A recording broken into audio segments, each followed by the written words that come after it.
I believe we're getting word right now that Sky News in Australia is covering this live. We may have some updates. Let's listen in for just a moment of how this is playing out. I've spent so much time in recent years. I bring my kids to come and play down here like so many others do as well. And there wasn't just that, the sights that I'll never forget of the death and the chaos, but also these incredible images of Bondi's famous lifeguards. Just ordinary citizens doing their work. And as I mentioned earlier too, you always hope that when you're faced with a circumstance like that, that you would do the work that's required to help people, to stop a gunman, to save a life. And you hope you would do that, but if you're faced with that circumstance, you might not be sure that you'd be able to do that. You would hope you would, but as we saw this afternoon, when people were faced with that circumstance, they went headfirst into the situation to do their job as humans, and that was quite remarkable to see, I have to say, despite so much chaos around, so many broken hearts, and now so many broken lives. We're going to take a quick break, folks, and we will return with more, though. Thank you so much for your company. Our live reporting from this disaster, this dark day in Australia's history, will continue after this short break. You just saw there the video, a clip of the video that we've been talking about that has been circulating online, where you had the shooter firing on Australians, Jews celebrating Hanukkah on the beach, firing on them, and a bystander crouching behind a car coming up and tackling the shooter and wrestling the gun away from the shooter. Yeah, and that report there, you could hear in that Sky News reporter just the angst and the sorrow and the amount of emotion that the community in Sydney and Bondi Beach are feeling. It's just about 45 minutes after midnight Sydney time there. And you did see that video, as you pointed out, Charlie, of this bystander. Trey alluding to, I am seeing reporting, Fox has not confirmed that Good Samaritan may also have been actually injured in the attempt to stop that. And that will be an interesting Trey said part of this story. They will hopefully be able to track down that guy. Yeah. And we can give by the more way, information not just about a Good Samaritan. That's a hero. That's an absolute hero.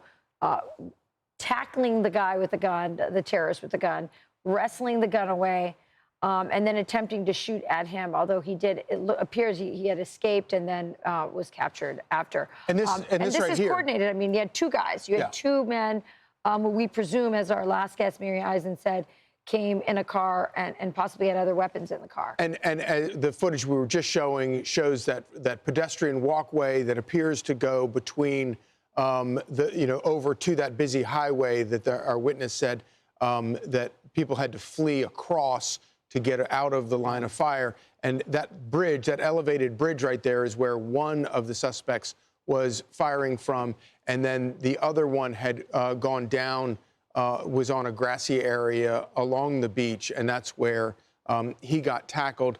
We've seen other video of what appears to be the shooter, one of the shooters, perhaps the deceased shooter, who is lying among shell casings there on that bridge, which leads you to think that that's probably the second shooter who is deceased, and the other one was maybe detained. And you mentioned the logistics of this shooting and where it took place. Someone who certainly knows a lot about understanding those things is Israeli Special Operations veteran Aaron Cohen, who joins us now. Aaron, this was clearly, by admission by the Australian officials, a targeted attack. But speak to us specifically about this target, Bondi Beach. So there's a couple of things to unpack here. I agree and disagree with Miri on certain things, your previous guest. Here's where I'm at with this. I do believe that this was a lone wolf attack. I think these were lone wolves. But when we talk about lone wolves, we typically tend to picture isolated individuals who are acting on their own. And in reality, many of these so-called lone actors, guys, are not operationally directed, but they are ideologically influenced and encouraged and validated by America's enemies, our foreign adversaries. And I want to talk about Iran. They have been one of the most active state sponsors of this model, spiking our algorithm, tossing that rage bait up, hijacking that comment section. And so while you might have many peaceful, quiet Muslims who live in Australia, they don't need to task, Iran doesn't need to task an attacker directly.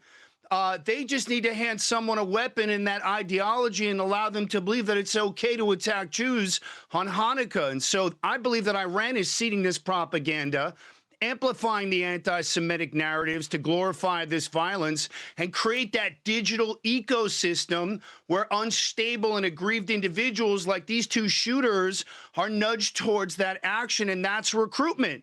And that's what I think we just saw play out right here. And I think we're seeing the same type of behavioral, ideologically grievance-motivated, online, digitally influenced attack with the Brown shooter as well. That might not be Iran, but it's the internet that is driving these lone wolves to that operational open fire stage. So that's where I'm at with the digital side of this thing with both of these. Aaron, we want to play for you that video that we saw on Sky News that Charlie was just talking about. We now are able to show you this. So this is a video of a bystander, a good Samaritan, it appears, that you see coming from around the car, seems to tackle the gunman there, and then as it goes, he's sort of holding them off. And then just off to the right of your screen, there is apparently another of the attackers that reportedly may have shot this Good Samaritan. But as you watch this video, what do you make of it? Well, I saw a civilian taking action, moving from passive to reactive. Obviously, it looks like it was one of the guests. It looks like it could have been one of the Chabad members.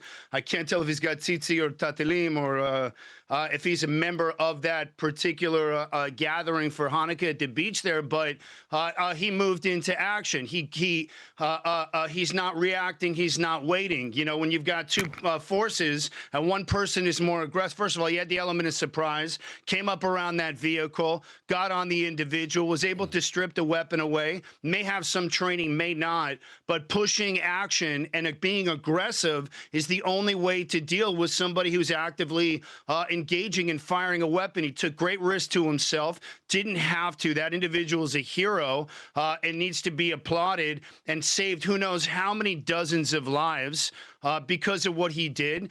So obviously it's a very, very big deal here. But guys, I want to talk about where we're at with all this stuff. We're in this reactive space, whether it's Australia, whether it's Brown. The problem here is that we don't have 2025 solutions, or we have 2005 solutions for 2025 threats. We've got all of this digital. We've got all of these adversaries, Iran, China, CCP, making everybody absolutely nuts online, and we have to start getting in front of these threats. This reactive model is getting people killed.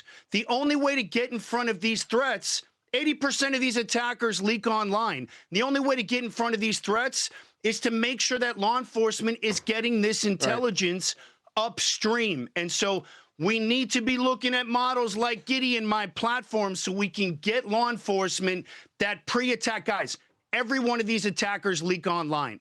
We need to start finding the signal. And that's where I come out with all this. So, Aaron, when you look at that video right there, you can see the shooter, you see the gun that he's using.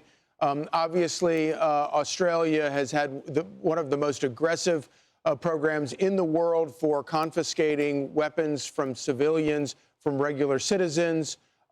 What can you tell us from looking at that video about the weapons, or at least this weapon that we're seeing here that were used by these attackers? Yeah, forgive me. My camera's just over here, and I'm looking at the footage. So I see shotguns. First of all, there's multiple weapons that were brought to the scene here. I looked at some of the shell casings that were on the ground at the bridge. Yeah. It looked like it was some 30-06.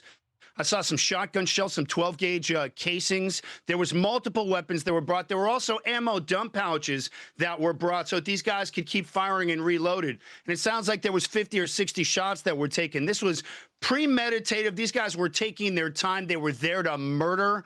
And when I look at all the weapons that are spread out here, what it tells me from the weapons side here is that Australia, while it has some of the strictest gun laws in the world, shotguns, hunting shotguns or sports shotguns are also difficult to get, but they're a little bit easier. But it tells you that these guys are going to get whatever weapons they can. Right. Outlawing weapons is not going to keep these guys from opening fire. And whether they're loading shotguns and they're pumping, and it's tough to tell from the video, the fact is they're still able to get weapons even though it's restricted. So it just goes to show you the laws don't work. Yeah. But thank God that guy was able to jump on that weapon and stop that shooter. He got it. He got the weapon, but I have no idea. But just looking at that footage, it looked like maybe he didn't know how to use the weapon. Because you see him just sort of struggling and not really shooting at the guy. So that's another issue that we can talk about. Agreed. Either that or he chose not to take his life, unlike the Islamist terrorist who opened fire on these thousands of people or hundreds of people on the beach. So either it was a moral decision to not end his life and let God sort that out, or it was he couldn't fire the weapon, or it was out of ammo. One of those. One of those. That's right. Thank you, Aaron. Appreciate it. Thanks, Aaron. Appreciate you guys. Thank you. I'm Steve Doocy. I'm Brian Kilmeade. And I'm Ainsley Earhart. And click here to subscribe to the Fox News YouTube page to catch our hottest interviews and most compelling analysis.